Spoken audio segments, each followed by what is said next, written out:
बस सारे देवताओं में सबसे ज्यादा ऊंचा बैठता है कैलाश पर, और जो ज्यादा ऊंचा बैठता है वो ज्यादा ऊंचा सुनता है। कोई पानी की टंकी पे चढ़ा है और तुम नीचे से कह रहे कल्लू, अरे कल्लू, तो कल्लू सुनेगा? तुम्हें जम के चिल्लाना पड़ेगा कल्लू। उसने सुना तब वो बोला क्या है, फिर तुम नीचे से उसको सूचना दोगे। उसी तरह मेरा देवाधिदेव महादेव भी कैलाश पर बैठता है, थोड़ा ऊंचा बैठता है। ऊंचा बैठता है तो जितनी ऊंचाई पे चढ़ते चले जाते हो, तुम फ्लाइट में बैठकर कहीं का सफर करना, धीरे धीरे तुम्हारा कान जितने जितने ऊंचे पे चढ़ते जाओगे, ऊपर चढ़ता जाएगा, आवाज धीमी होती चली जाएगी। पड़ोस में बैठी जगदम्बा वो भी कहेगी क्या होगा।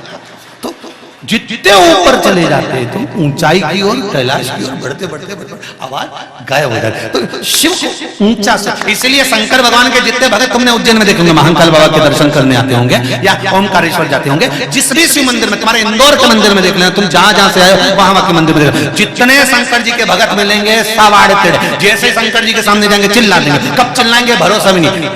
तुम तो पूजा नहीं कर रहे, तुम पूजा।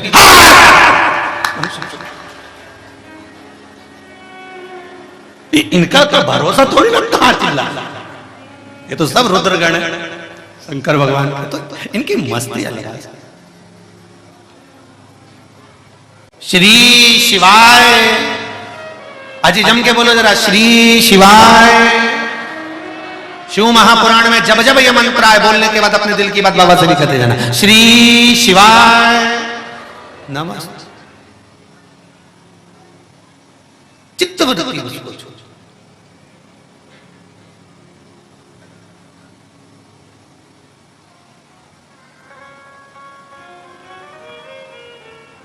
महाराज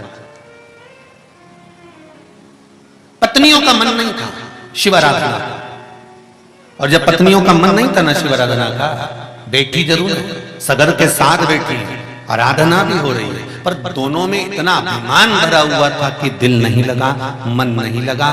आखिरी में शंकर भगवान जब प्रकट नहीं हुए तो राजा सगर ने सोच लिया कि अब मैं प्राण ही त्याग दूंगा।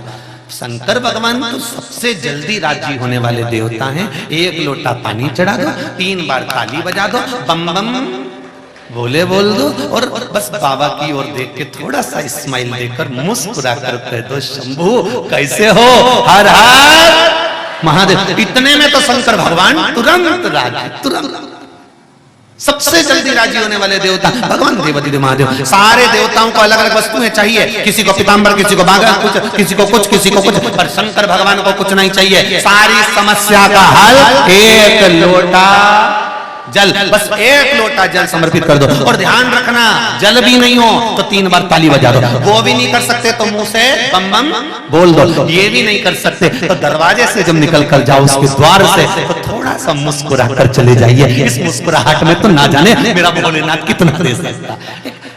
एक जरा सी मुस्कुराहट तो मोबाइल दिला देती है नया। एक जरा सी मुस्कुराहट, बस वो मुस्काए, और इतने में तो ये घायल हो गया और इन्हें कह दिया बस मोबाइल, तो उन्हें दिला दिया। अब तुम सोचो, जब ये एक मुस्कुराहट में मोबाइल दिला दे तो मेरा देवाधिदेव महादेव तो ना जाने क्या क्या दिला दे। तो मुस्कुराओ तो सही, जीवन का सार तत्व है। वो योग पीठ में बैठकर बाबा रामदेव जी महाराज रोज सवेरे सवेरे एक काम जरूर कराते हैं कि हंसो जिंदगी में, क्योंकि हंसना केवल मनुष्य को दिया है। कभी कुत्ते को हंसता हुआ देखा है? चींटी को? कभी झिंगुर मुस्कुराया? जुआ नहीं, कभी जुआ हंसा हो, झिंगुर मुस्कुराया हो, कभी खटमल के देखिए आदमी ने स्माइल दी है, तो ऐसा हो जाए तो ये स्माइल जो है ना, ये प्रसन्नता जो है ना, ये मुस्कुराहट जो है ना, ये हंसी जो है ना, ये किसी को नहीं दी मेरे देवाधिदेव महादेव ने। अगर मुस्कुराहट दी है तो केवल मनुष्य को दी है कि मुस्कुरा लो, दुनिया का सारा काम हो जाएगा। आप मुस्कुराओ तो शरीर, पर वो ही नहीं हो महाराज। मुसद्दीलाल जैसा मुंडा मुस्कुरा। सास क्या चाहती है बहू से? बोलो जी जी जिद्दी बैठी है, जितनी डोकरियन बैठी है ना, जी जी की यहाँ बहू आ गई, अभी हमारी तो नहीं आई परंतु तुम्हारी सास क्या चाहती है बहू से?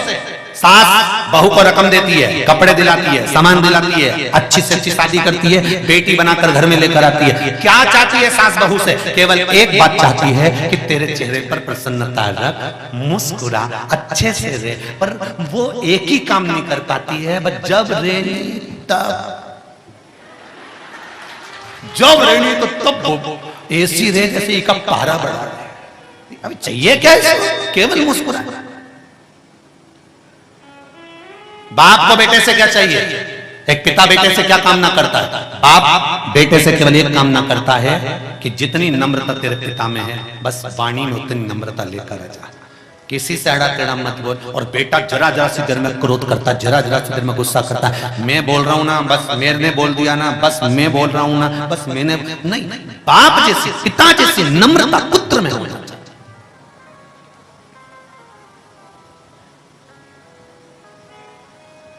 अभिमान का त्याग कर नम्रता का बल प्रबल होना चाहिए। पहले भी कथा में काज फिर कह रहे हैं, जितने भी लोग कथा सुन रहे हैं बड़े ध्यान से सुनना। यदि हम मंदिर तक पहुंच तो गए हैं, पर मंदिर में हम पूजन करने बैठ भी गए, और हमारे मन के अंदर अगर थोड़ा सा भी भेद उत्पन्न हो जाता है, थोड़ा सा भी भाव गलत उत्पन्न हो जाता है, तो उसका भोग भी हमको ही भोगना पड़ता।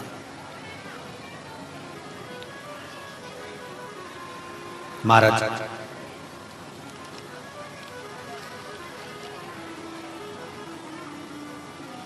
सूर्यवंश में राजा सगर हुए,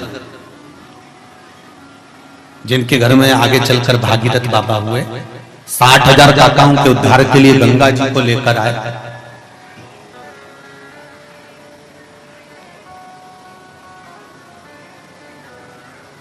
राजा सगर के यहां संतान नहीं थी। जब राजा सगर के यहां संतान नहीं हुई, तब राजा सगर ने देवऋषि नारद के पास जाकर एक प्रश्न खड़ा किया। महाराज, मेरे यहां औलाद नहीं है, मेरे यहां संतान नहीं, कुछ आप कृपा करें तो मेरे यहां संतान उत्पन्न। तो कहा, अगर आपके यहां संतान नहीं है और संतान की कामना आप कर रहे हैं, तो देवाधिदेव महादेव की आराधना करिए। तुरंत सगर अपनी दोनों धर्म पत्नी को लेकर पहुंच गए कैलाश में।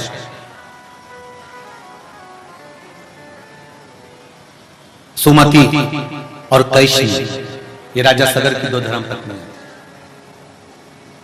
दोनों को लेकर कैलाश पर पहुंच गए। और कैलाश पर जाकर भगवान शंकर का स्मरण राजा सगर कर रहे हैं। भगवान शंकर का स्मरण, शिव की आराधना कर रहे हैं, भगवान शंकर से विनती कर रहे हैं, निवेदन कर रहे हैं, बाबा मेरे घर में संतान का सुख नहीं है, और आप कृपा करेंगे तो संतान जरूर होगी। क्योंकि जो दुनिया में कोई नहीं कर सकता, वो केवल एक कर सकता है, वो देव अधिदेव महादेव कर सकता है। महाराज, शिव की आराधना कभी निष्फल नहीं होती, उसका फल जरूर मिलता है। तेरी कृपा बिना न हिले एक भी अणु, लेते हैं श्वास तेरी कृपा से तनु। हे गंगाधार मुक्ति द्वार ओंकार तू, भोले ओंकार तू। आयु शरण तिहारी शंभो तार तार तू। बखान क्या करूं मैं रागों के ढेर का, चपटी भभूत में खजाना कुबेर का। महाराज शिव जी से निवेदन करा। अब देखिए, पति पत्नी से बार बार कह रहा है, चल रही है क्या कुबेरेश्वर धाम जा रहा है। पति नहीं जा रहा है तो पत्नी पति से कह रही है, सुनो आज संडे है, रविवार है। महाराज भले बोल दिया कि ऑनलाइन कथा है,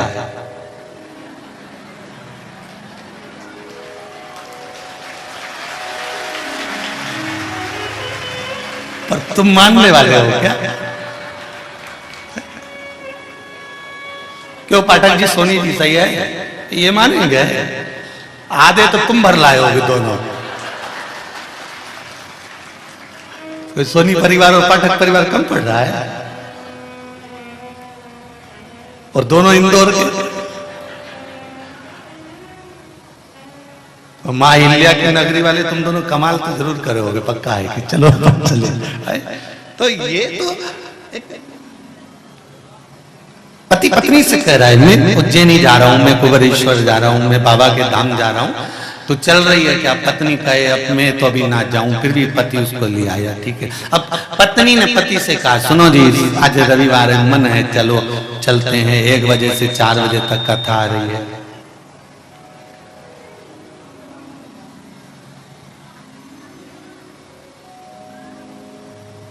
राजा सगर ने अपनी दोनों धर्मपत्नियों से कहा, संतान नहीं है तुम्हारे घर में, औलाद नहीं है, पर गुरु देवऋषि नारद से मैंने जाकर निवेदन करा, और देवऋषि नारद ने एक बात कही, नारद जी का काम एक गुरु का होता है, और गुरु एक सत्मार्गी होता है। देवऋषि नारद ने सगर से कह दिया था, तुम्हारे यहाँ औलाद नहीं, संतान नहीं, तो शंकर जी की आराधना करो। और उनके कहने पर शिव की आराधना में राजा सगर लग गए, कैलाश पर्वत पहुंच गए, शिव की आराधना करना प्रारंभ करा। अब शिव की आराधना करना, वो भी कैलाश पर, कोई कैलाश पर मिट्टी ढूंढे और फिर शिवलिंग का निर्माण करे, तो वो अपनी जगह पर, तो वहां तो कंकर शंकर को जानकर आराधना करने बैठ गए। कुबेरेश्वर धाम पर अगर आप आए हैं तो यहाँ कोई मूर्ति की अभी प्राण प्रतिष्ठा नहीं हुई है, यहाँ तो निर्माण कार्य चालू है। व्यवस्थाएं भी पूर्ण नहीं है कि आपको ठहराने की व्यवस्थाएं पूर्ण दे दें, या भोजन व्यवस्थाएं पूर्ण दे दें, या रुकाने की व्यवस्थाएं पूर्ण हो, या वाशरूम आदि की व्यवस्थाएं पूर्ण, तो कार्य चल रहा है। और चलते कार्य में ये तो बाबा का धाम है कि स्मरण करने आप आ गए, और कंकर शंकर की पावन भूमि को नमन करने के लिए आप पहुंचे। आप में से कई लोग ऐसे भी होंगे जो 2-3 बार आके चले गए होंगे, और कई ऐसे भी होंगे कि बाबा हर 2 महीने में तो यहाँ खींच के बुला ही लेता होगा। ऐसे भी बैठे हो, कितने बैठे हो? हाँ ये देखो, ये सब आते जाते ही रहते हैं। ये हो, रख लो वापिस। पहले ही मालूम था तुम सुधरने वाले नहीं, उसमें क्या।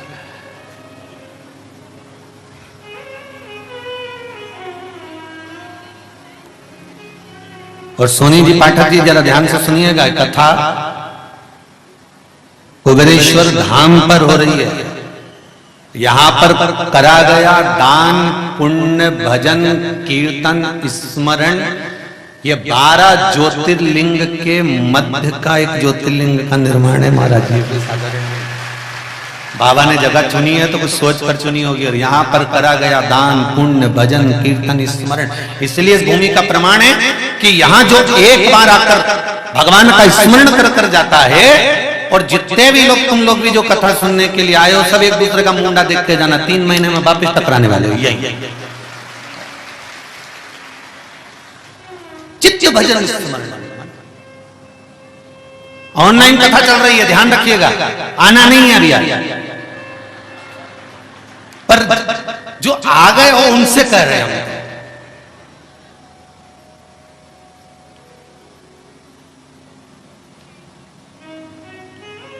अब बाहर दरवाजा तो है नहीं कि बंद कर दो कि तुम बाहर नहीं चले जाओ। शिव जी के मंदिर में दरवाजा होता भी कहां है, तो खुलना ही है। किधर से भी घुस जाओ और किधर से भी निकल जाओ, मर्जी तुम्हारी है।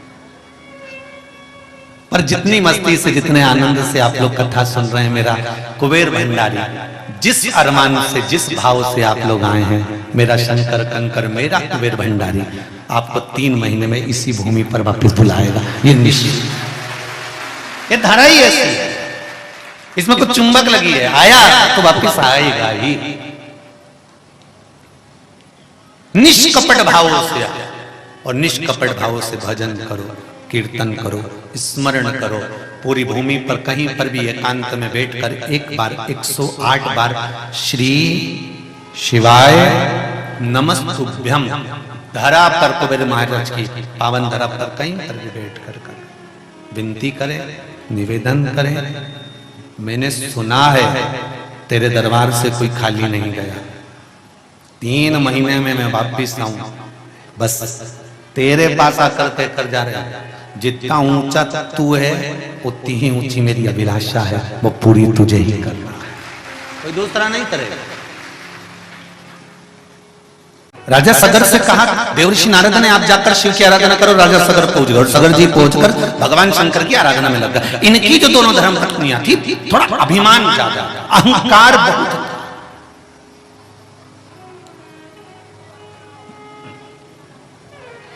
और क्या मान करे रे काया का, ए काया माटी ले जाए राम भज।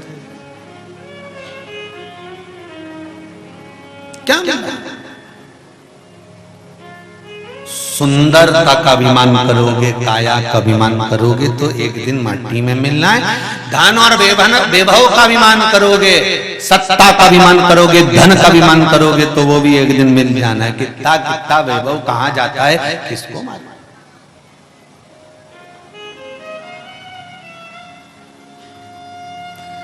एक काम श्रेष्ठ है, मेरे बाबा तेरी नौकरी सबसे बढ़िया है, सबसे तेरे दरवाजे की चाकरी सबसे बढ़िया है, सबसे सर्वश्रेष्ठ है महाराज भगवान के चरणारविंद का स्मरण, भगवान के चरणों की पूजन श्रेष्ठ है।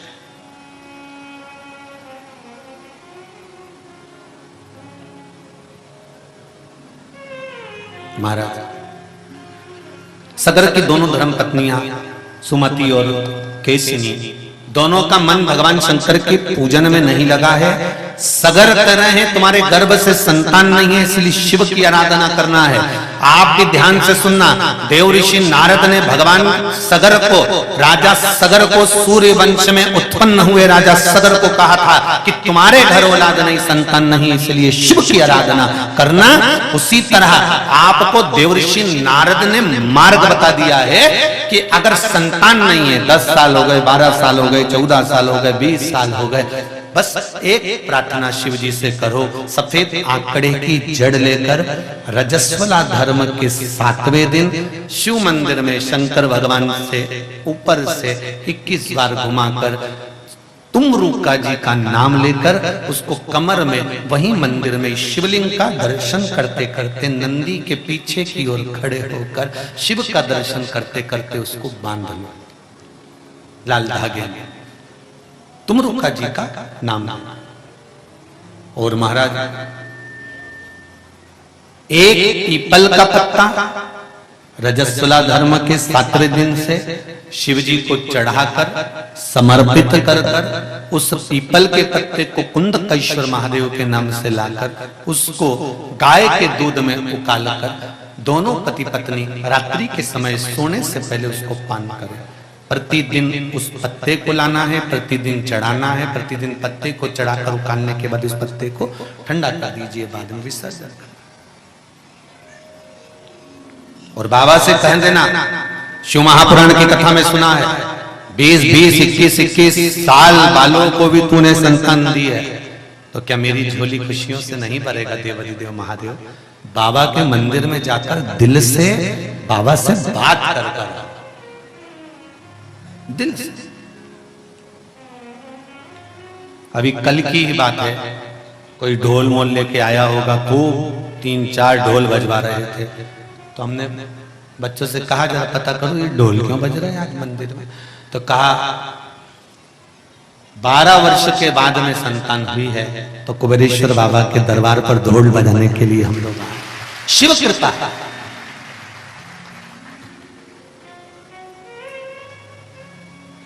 तेरे दरबार की बाबा निराली शान देखी है, तुझे देते नहीं देखा पर झोली भरी देखी। उसकी कृपा, उसकी उदारता, दिल से बैठकर थोड़ी सी चर्चा उससे करना चाहिए। उससे निवेदन करना, बैठ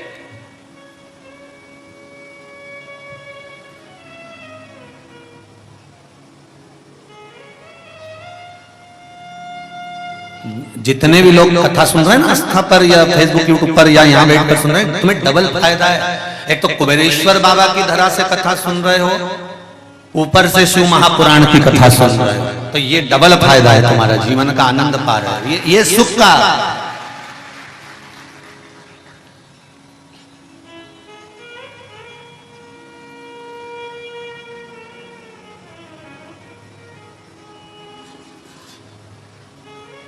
अब आज ही सवेरे की बात है, कोई ने पर्चा लिख के भेजा, कमरे में धरा हो, गुरुजी से कहना तुम कथा तो रख देते, बाद में भगा देते, कथा रखते और भगा देते। तो हमने कहा दादा क्या तुम गुरुजी क्या नहीं आए हो, तुम दादा क्या आए हो, बाबा क्या आए हो।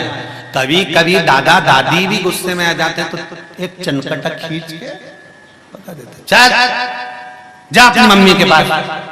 और छोरा जब मम्मी के पास रोता रोता जाए तो माता सो रही थी और इतने में ये पहुंच गया मम्मी, और मम्मी तो नींद में, मम्मी बाहर जा रहा, किन जा रहा, बाहर से ही आया, क्यों दादी कहां गई तेरी, उन्हीं ने भगा। अब तो बहू का मुंह भगोना हो गया, अब बहू का मुंह भगोना होगा तो रात तक दादी से बात नहीं करी, सास से रात तक नहीं करी, और छोरे से लेके अब मत चल जाना तू दादी के पास कमरे में, अब मत जाना, नहीं करी। फिर रात को भेरू ने पूछा जगदम्बा से, आज तू काल रात्रि कैसे बढ़ गई, हुआ क्या, आज क्या हुआ तेरे को, तो तेरा मुंह फूला हुआ है क्या। बस घर पे तुम्हारी अम्मा दिन भर फिरी रहती है, 2 मिनट बच्चों को रख नहीं सकती, मैं 5 मिनट मेरी झपकी लगी नहीं, और इन्हें अब विचार करो, इतने महीने भी तो रखा है, एक आध दिन जग गए तो कोई बड़ी बात नहीं, इस पर भी बात नहीं होना चाहिए, इस पर बहस नहीं। तो कभी कभी देवाधिदेव महादेव कह देगी चलो, तो ये तो दादा है ना बाबा है, माता पिता होते हैं, माता पिता। अब राजा सगर सूर्य वंश में जन्मे हुए राजा सगर की दोनों धर्म पत्नियां पूजन में बैठी हैं, पर मन नहीं लग रहा, स्मरण नहीं हो रहा, चित्त नहीं लग रहा। कथा में पहुंच जाना या मंदिर में पहुंच जाना या आराधना करने बैठ जाना या अभिषेक करने बैठ जाना, हमारा तो निवेदन है शंकर जी का अभिषेक करने भी बैठो तो अपनी धर्म पत्नी से पति बात कर ले और पति पत्नी आपस में बात करने। तेरा मन कर रहा हो तो अपना अभिषेक में बैठे, नहीं तो महाराज जी से कह के छोटी सी पूजन करा के उठी जा। पर थोड़ी देर में तेरे को लगे कि अपन तो फंस गए और पूजन कर रहे हैं और इतना घंटा लग रहा है और पांव बने नहीं, शरीर से काम सदे नहीं और मन नहीं लगे, तो बिल्कुल महाराज जी से कह दो, पंडित जी से कह दो, हे गुरु जी हम पूजन करने बैठेंगे पर हमसे इतना बैठा नहीं जाता। तुम तो जो सूक्ष्म हो ना, छोटी सी छोटी, तो जो ब्राह्मण होता है ना वो जजमान को जानकर पूजन को भी सूक्ष्मता में कि भाई इससे परमात्मा की प्राप्ति हो सकती है। इसलिए तुलसीदास जी ने सूक्ष्म से सूक्ष्म बताया कि कलयुग केवल नाम धारा सुमर सुमर नर होते रही पारा। कलयुग में नाम की आधारशिला को बता दिया गया कि नाम की आधारशिला रख लो, कोई कि तुमसे ज्यादा बढ़ने वाला नहीं। अब इससे आज के जमाने में पावड़ा की तकड़ी कितनी ज्यादा रही, न घुटना दुखे, न कमर दुखे, न कहीं पीठ दुखे, न कहीं सिर दुखे, तो कौन से नीचे बैठते बने। तो तुलसीदास जी ने कह दिया तुम्हारे बस की नहीं रहेगी रे कलयुग वालों। इसलिए याद रखना, उन्होंने लिख दिया कलयुग केवल नाम आधारा, नाम लेते रहना, चलते फिरते रहो, खाते पीते लो, जैसी तुम्हारी मर्जी पड़े वैसे लो, पर नाम लो। गणेश जी ने पहला प्रश्न किया। पार्वती जी कहती है यदि अंतिम अवस्था तक भी इस हृदय से अगर आपको युवान बनकर रहना है तो परमात्मा की भक्ति में डूबे। देवऋषि नारद शिव महापुराण की कथा करते हैं।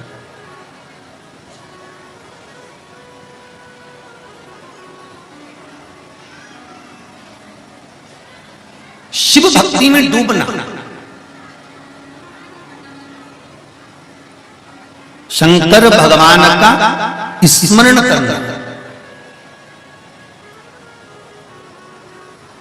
शंकर भगवान पर एक लोटा जल समर्पित करना या एक बेलपत्र समर्पित करना या एक चावल का दाना समर्पित करना या एक मूंग समर्पित करना या पुष्प की एक पंखड़ी भी आप भगवान को दे रहे हो तो उसमें श्रेष्ठ है।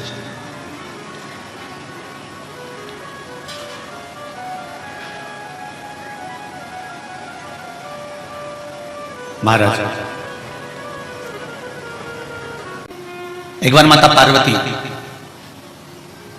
श्री गणेश जी महाराज को गोदी में लेकर श्री सेलम के पर्वत पर गए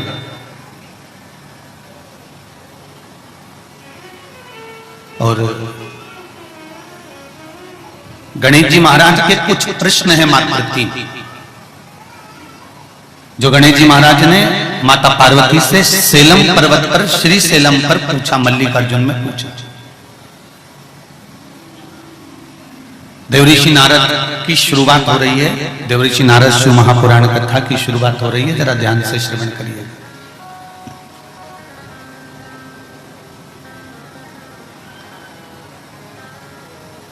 गणेश जी महाराज ने 3 प्रश्न श्री सेलम के पहाड़ पर पर्वत पर, जहां पर श्री कार्तिकेय बाबा तप साधना में बैठे हुए हैं, जहां पर श्री मल्लिकार्जुन भगवान विराजमान हैं, उस पावन धरा पर भगवान गणेश जी महाराज ने 3 प्रश्न खड़े करे हैं भगवान माता पार्वती जी के सम्मुख। और मेरा निवेदन है, संपूर्ण विश्व के पुत्र और पुत्रियों से निवेदन है, बेटा और बेटियों से निवेदन है, बहू और बेटों से निवेदन है, दामाद और बेटियों से निवेदन है कि जब भी अगर मौका मिले और आप घर के अगर बुजुर्गों के साथ विराजमान हो, घर के बड़ों के साथ विराजमान हो, तो कुछ मन में सत्संग की जिज्ञासा उत्पन्न होना चाहिए, सत्संग के प्रति भाव उत्पन्न होना चाहिए। ये सोनी परिवार ने और पाठक परिवार ने जिन जिन बच्चों के नाम यहां दिए हैं, अंशुल है या हिमांशु जी हैं, ये सब बच्चों के नाम जो सोनी परिवार और पाठक परिवार ने दिए हैं, अगर ये बच्चे साथ में आए हुए हैं, कथा श्रवण करने के लिए आए हुए हैं, या माता पिता के कहने पर या माता पिता के बताए अनुसार वो यहाँ पहुंचे हुए हैं, तो इनके मन में कथा के प्रति जो जिज्ञासा है, कथा के प्रति जो रुचि है, कथा के प्रति जो भाव है, वो जागृत हुआ होगा। और घर के बड़े, घर के बुजुर्ग, घर के बड़ों कथा में जाएं, कथा श्रवण करें, उससे प्रथम होना चाहिए कि घर के छोटे, घर के जो बच्चे हैं, बहुएं हैं, पुत्र हैं, पुत्रवधुएं हैं, बेटी हैं, दामाद हैं, इनके भीतर जब परमात्मा के सत्संग की कथा की रुचि जागृत होती है, तो ये निश्चित है कि बुजुर्गों को तो तब साधना करना पड़ता है, तब जाकर परमात्मा से मिलन हो पाता है। पर नवयुवक बच्चे, देवऋषि नारद को देखो, देवऋषि नारद का कभी आपने ऐसा कोई फोटो देखा जिसमें देवऋषि नारद बूढ़े हो गए? अरे जम के तो बोलो जरा, कोई ऐसा फोटो तुम्हारे सामने आया हो जिसमें देवऋषि नारद बुजुर्ग हो गए हो, बूढ़े हो गए हो, देवऋषि नारद का वृद्ध अवस्था आ गई हो, देवऋषि नारद बूढ़े हो गए हो, ऐसा कोई चित्र अगर हमारे सम्मुख में आया हो तो जरूर बताओ। और अगर आपके पास में हो देवऋषि नारद के बूढ़े होने का फोटो तो हमारे व्हाट्सएप पे भी डाल देना समिति के, तो हम लोग चेक कर लेंगे, देख लेंगे कि हाँ देवऋषि नारद भी बूढ़े हुए थे। शिव महापुराण की कथा कह रही है, सोनी जी पाठक जी जरा सावधानी से सुनिएगा, ध्यान से। शिव महापुराण की कथा कह रही है कि बच्चों में जब सत्संग के प्रति, भजन के प्रति, स्मरण के प्रति जागरूकता उत्पन्न हो जाती है, जो युवान अवस्था से ही परमात्मा की भक्ति में डूब जाता है, तो शिव महापुराण की कथा कहती है उसका कभी बुढ़ापा आता ही नहीं है, वो सत्संग में ही लीन रहता है। अब जितने बूढ़े बैठे होंगे ना, ये टेंशन में आ गए होंगे।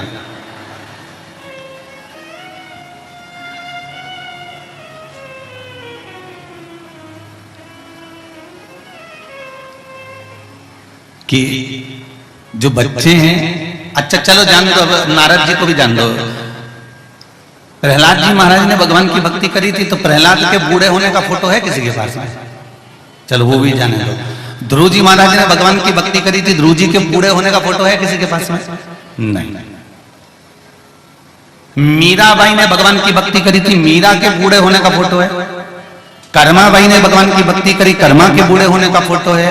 नहीं।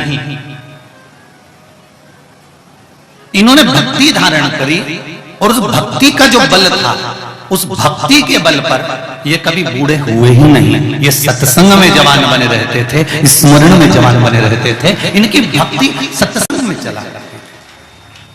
शंभु शरणे मांगू घड़ी रे घड़ी, दुख आरो दया करी निदर्शन, दया करी निदर्शन। अविरल भक्ति में बुढ़ापा सम्मुख नहीं आता।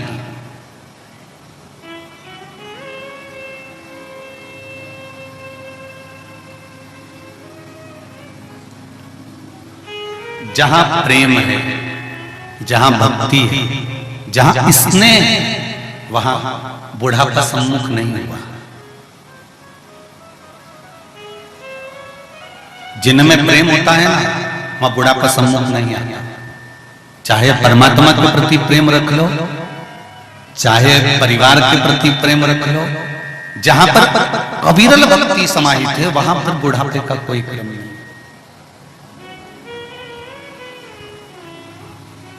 चलो और सरल भाषा में जान लीजिए जरा देवऋषि नारद की शिव महापुराण को। दांत बूढ़े होके गिर जाएंगे। अरे बोलो तो री जीजियो, सही है, ठीक है। नेत्र बूढ़े होके एक दिन दिखना धीरे धीरे धीरे धीरे बंद हो सकता है। शरीर बूढ़ा होकर शिथिल हो सकता है। कहते हैं ना शिथिल हो गया शरीर, हाथ काम नहीं कर रहे, पांव काम नहीं कर रहा, शिथिल हो गया शरीर, बूढ़ा हो सकता है। श्रवण शक्ति बूढ़ी हो सकती है, हमारी इंद्रियां बूढ़ी हो सकती है। पर किसी ने कहा कभी किसका दिल बूढ़ा हो गया, कभी किसी ने कहा कि मन बूढ़ा हो गया, दिल बूढ़ा हो गया, हृदय बूढ़ा हो गया। नहीं नहीं नहीं, अगर जब पूछो तब कहो भैया क्या उत्साह है, दिखने में तो डोकरी दिखे, बूढ़ी दिखे, पर घर में जब 10 मना का जाए, घर में जब 10 लोग आ जाए तो बुढ़िया ऐसी बढ़ बढ़ के काम करे। हमारी अम्मा का शरीर शिथिल हो गया, पर दिल मन चित्त वृत्ति वो अभी भी चल रहा है।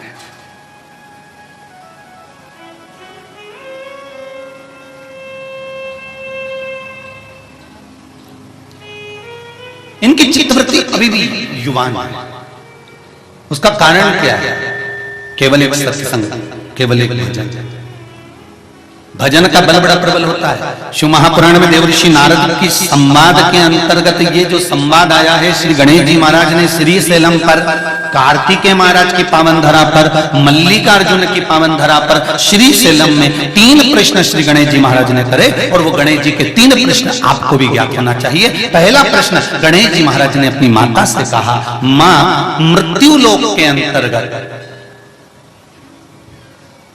इस भूमि पर जन्म लेने के बाद में अगर व्यक्ति को वृद्ध अवस्था का सामना ना करना पड़े तो उसके लिए क्या करना चाहिए? सुन लेना जवान भाई, जितने भी बेटा बेटी बैठे हैं और जितने आस्था चैनल पर, फेसबुक, यूट्यूब पर सुन रहे हैं, बड़े ध्यान से सुन लेना कि मान लो कि हमें वृद्ध अवस्था देखना ही ना पड़े, उसके लिए क्या करना पड़ेगा? तो कहा उसका एक ही साधन है, राम राम रटते रहो।